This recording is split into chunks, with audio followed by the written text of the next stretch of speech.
সারা বছরে তো কম বেশি পাওয়া যায়, কিন্তু শীত আসলে গাঁদা ফুলের সাথে সাথে যে ফুলটা বাজার জুড়ে থাকে সেটি হলো ফুলকপি। আর এই ফুলকপি সারা শীতে নানান সাজে সজ্জিত হয়। নমস্কার, কেমন আছেন সবাই? নিশ্চয়ই খুব ভালো আছেন। বাসন্তী রান্নাঘরে সবাইকে স্বাগত। ভাত, রুটি কিংবা পরোটা, রাইস, পোলাও যা দিয়ে বলে তাই দিয়ে এইরকম যদি একটা তরকারি থাকে তাহলে কিন্তু একদম জমে ক্ষীর। তাহলে চলুন, আশা করি ভিডিওটা আপনাদের খুব ভালো লাগবে, আর ভালো লাগলে অবশ্যই আমার পাশে থাকবেন। ফুলকপির তরকারি, ফুলকপি তো লাগছে এখানে আমি একটা মিডিয়াম সাইজের একটা ফুলকপি নিয়ে নিয়েছি। আর যেহেতু ডিম দিয়ে করব ওই জন্য ডিম তো থাকছেই। এখানে 6খানা আমি পোলট্রির ডিম নিয়ে নিয়েছি। আপনারা চাইলে সেখানে দেশি মুরগি কিংবা হাঁসের ডিমও ব্যবহার করতে পারেন। আর কি কি লাগছে একবার দেখিয়ে দিই। এখানে নিয়ে নিয়েছি একটা বড় সাইজের আলু আর একটা ছোট সাইজের আলু, ছোট বলতে মিডিয়াম। এবার দুটো আলু নিয়ে নিয়েছি, আর নিয়েছি 2খানা পেঁয়াজ, ঝালের জন্য নিয়েছি কিছু কাঁচা লঙ্কা, কিছু রসুন, একটা ছোট সাইজের একটা টমেটো এবং কয়েক টুকরো আদা। এবার সবজিগুলো সব কেটে নেব। প্রথমে আলুটা কাটবো, আর আলুগুলো খুব বড় করে কাটবো না। আর এখানে আমি 2টো আলু নিয়েছি, আপনারা চাইলে কিন্তু আলু 1টা কিংবা 3টেও নিতে পারেন। আলুগুলো ঠিক এইভাবে কেটে নিলাম, দেখতেই পাচ্ছেন। এবার বাদ বাকি জিনিসগুলো সব কেটে নেব। আলুগুলো তুলে নিই একটা পাত্রে। এবার পেঁয়াজটা কেটে নেব। পেঁয়াজটা কাটা হয়ে গেলে এবার কেটে নেব টমেটোটা। টমেটো কাটা হয়ে গেলে এবার কপিটা কেটে নেব। আর কপির এই ডাঁটিগুলো কিন্তু ফেলবেন না, এগুলো দিয়েও কিন্তু খুব ভালো তরকারি বানানো যায়। বিশেষ করে চচ্চড়ি ভীষণ ভালো লাগে খেতে। এবার কপিগুলো খুব ছোটও না আবার খুব বড়ও না, মিডিয়াম সাইজের করে কপিগুলো কেটে নেব। না খুব বড় আর না খুব ছোট। কাটাকাটি মোটামুটি আমাদের হয়ে গেল। এবার চলে যাই রান্নাতে। 2 গ্লাস জল দিলাম একটা বাটিতে। এবার দিয়ে দিলাম 1/2 চামচের একটু বেশি লবণ আর অল্প একটুখানি হলুদ। এবার কপিগুলো সব দিয়ে দেবো।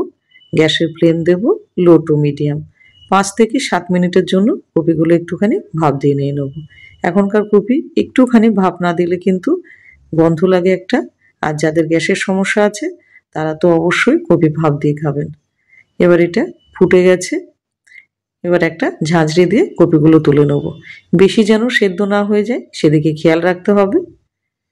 এবার কপিগুলো তুলে নিলাম, আর এদিকে ডিমটা বসিয়ে দেবো। ডিমটাও সেদ্ধ করে নেব। ডিমটা সেদ্ধ হয়ে গেছে। এবার এক এক করে ডিমগুলো ছুলে নেব। আর এই তরকারিটা ভাত, রুটি, পরোটা, লুচি যা দিয়ে আপনার খেতে ইচ্ছা করবে তাই দিয়ে কিন্তু ভীষণ ভালো লাগে খেতে। এবার ডিমগুলো সব ছাড়ানো হয়ে গেছে। এবার দিয়ে দেবো অল্প একটুখানি লবণ, দিয়ে দেবো অল্প একটুখানি হলুদ, আর দেবো 1/4 চামচ মতো কাশ্মীরি লাল লঙ্কার গুঁড়ো।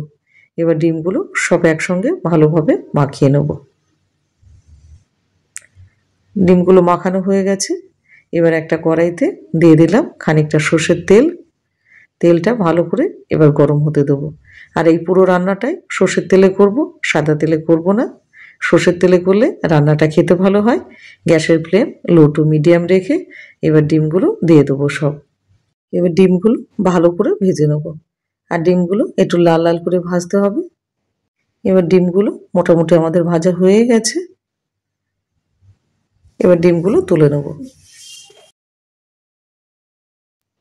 ডিমগুলো তোলা হয়ে গেলে দিয়ে দেবো আর একটুখানি সর্ষের তেল। এবার তেলটা ভালো করে গরম হলে এবার দিয়ে দেবো কেটে রাখা আলুগুলো। এবার আলুগুলো দিয়ে মোটামুটি 1 থেকে 2 মিনিট একটুখানি নাড়াচাড়া করে এবার দিয়ে দেবো 1 চামচ লবণ, আর দেবো 1/2 চামচ মতো হলুদ। এবার আলুটাকে খুব ভালো করে ভেজে নিতে হবে। গ্যাসের ফ্লেম রাখবো লো টু মিডিয়াম।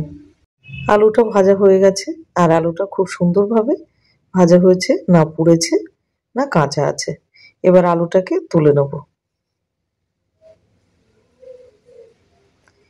এবার ওই তেলে দিয়ে দেবো কপিগুলো। এবার কপিগুলো কিন্তু লাল লাল করে ভেজে নিতে হবে। আর আলু এবং কপি ভালো করে ভাজা হলে তরকারিটাও কিন্তু খেতে ভালো লাগবে। এবার গ্যাসের ফ্লেম কিন্তু লো টু মিডিয়ামে রেখেছি। এবার কপিগুলো সব আমাদের ভাজা হয়ে গেছে। আর কপিগুলো যখন ভাজবেন তখন একটু ভালো করে ভাজতে হবে, ঠিক এরকম ভাবে। এবার কপিগুলো সব তুলে নেব। দিয়ে দিলাম আর একটুখানি সর্ষের তেল। এবার এই তেলটা গরম হলে দিয়ে দেবো ফোড়ন। ফোড়নে যাচ্ছে হাফ চামচ গোটা জিরে, দুটো তেজপাতা, দুটো শুকনো লঙ্কা, 3-4টে লং এবং একটা গোটা এলাচ। এবার ফোড়নটাকে ভালো করে ভেজে নিতে হবে। এবার ফোড়নটা ভালো করে ভাজা হয়ে গেলে এবার দিয়ে দেবো কেটে রাখা পেঁয়াজটা। পেঁয়াজটা দিয়ে দিলাম। এবার পেঁয়াজটা বেশ লাল লাল করে ভেজে নিতে হবে। আর পেঁয়াজটা এদিকে ভাজতে দিয়ে এবার আমরা তৈরি করে নেব একটা মশলা।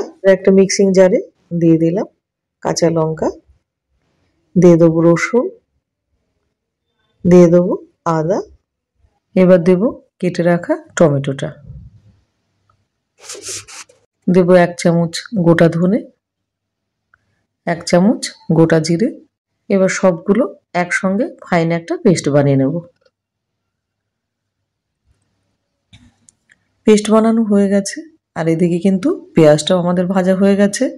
পেঁয়াজটা ঠিক এরকমভাবেই ভাজতে হবে যাতে বেশি পুড়েও না যায় আবার কাঁচাও না থাকে। এবার দিয়ে দেবো বেটে রাখা মশলাটা। গ্যাসের ফ্লেম লো টু মিডিয়ামই আছে। এবার ভালো করে এটাকে কষিয়ে নিতে হবে মশলাটাকে। অল্প কিছুক্ষণ কষানোর পরে এবার দিয়ে দেবো 1 চামচ হলুদ আর দিয়ে দেবো 1 চামচ লবণ,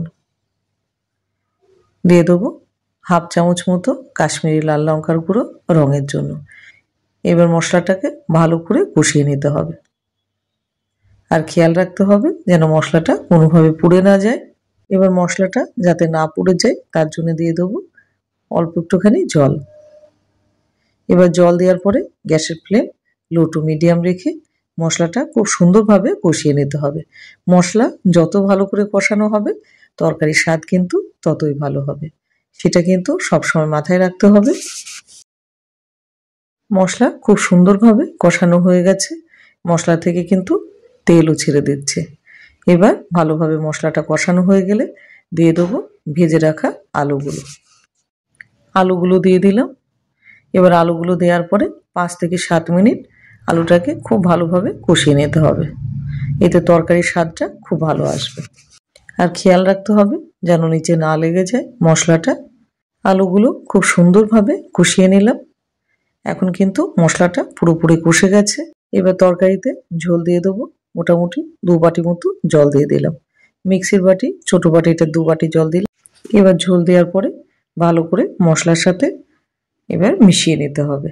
মেশানো হয়ে গেলে এবার ঢাকা দিয়ে দেবো মোটামুটি 5 থেকে 7 মিনিটের জন্য। আর গ্যাসের ফ্লেম এখন হাই রেখে দেবো। 7 মিনিট পর ফিরে আসলাম। তরকারিটা পুরোপুরি ফুটে গেছে। এবার ডিমগুলো দিয়ে দেবো। কপিটা এখনই দেবো না, তাহলে কিন্তু কপিটা একেবারে গলে যাবে। এবার আলুটা যেহেতু এখনো সেদ্ধ হয়নি, এবার ডিম দেওয়ার পরে গ্যাসের ফ্লেম লো টু মিডিয়াম রেখে এটা মোটামুটি আরও 5 থেকে 7 মিনিট তরকারিটাকে ফুটিয়ে নিতে হবে। তরকারিটা খানিকক্ষণ ফোটার পরে এবার দিয়ে দেবো ভেজে রাখা কপিটা। ঝোলটা অনেকটা কমে এসেছে, তরকারিটা কিন্তু গাঢ় হয়ে গেছে। এটা খুব বেশি ঝোলও হবে না, আবার একেবারে শুকনো শুকনো হবে না। আর এমনভাবে ঝোলটা রাখতে হবে যাতে আপনি রুটি দিয়েও খেতে পারেন আবার ভাত দিয়েও খেতে পারেন। তরকারিটা আর একটুখানি ঝোলটা শুকিয়ে নেব। ঝোলটা কিন্তু অনেকটাই শুকিয়ে এসছে আর তরকারিটা আর বেশি শুকানো যাবে না। আর আলুগুলো খুব ভালোভাবে সেদ্ধ হয়ে গেছে। এবার বাকি উপকরণগুলো দিয়ে দেবো। দিয়ে দিলাম হাফ চামচ গাওয়া ঘি। ঘি দেওয়ার পরে এবার ঘিটাকে ভালোভাবে মিশিয়ে নেব। আর ঝোলটা ঠিক এইরকম গাঢ় রাখবেন। এবার ঠান্ডা হয়ে গেলে কিন্তু এটা আরেকটু শুকিয়ে যাবে। দিয়ে দেবো হাফ চামচ মতো গোটা গরম মশলার গুঁড়ো। এবার গরম মশলা দেওয়ার পরে এটা ভালো করে মিশিয়ে নিতে হবে। আর আপনারা কারা কারা এরকম ডিম দিয়ে ফুলকপি দিয়ে আপনারা খেতে ভালোবাসেন সেটা অবশ্যই জানাবেন। সব শেষে দিয়ে দিলাম খানিকটা ফ্রেশ ধনেপাতা, এটা না দিলেই নয়। এবার ধনেপাতা দেওয়ার পরে 1 থেকে 2 মিনিট একটুখানি নেড়ে চেড়ে গ্যাসের ফ্লেম অফ করে দেবো। তাহলেই রেডি হয়ে গেল দুর্দান্ত স্বাদের এবং মুখে লেগে থাকার মতো ফুলকপি আলু দিয়ে ডিমের ডালনা। ভিডিওটা আশা করি আপনাদের খুব পছন্দ হয়েছে। এবার পরিবেশন করে দিন আপনার যেটা খুশি সেটা দিয়ে। আর যদি ভালো লেগে থাকে অবশ্যই চ্যানেলটাকে সাবস্ক্রাইব করে আর তার সাথে সুন্দর করে একটা কমেন্ট এবং লাইক এবং তার সাথে শেয়ার করে দিন। তাহলে আজ আসি, ভালো থাকবেন, সুস্থ থাকবেন, আবার দেখা হবে অন্য কোনো ভিডিওতে।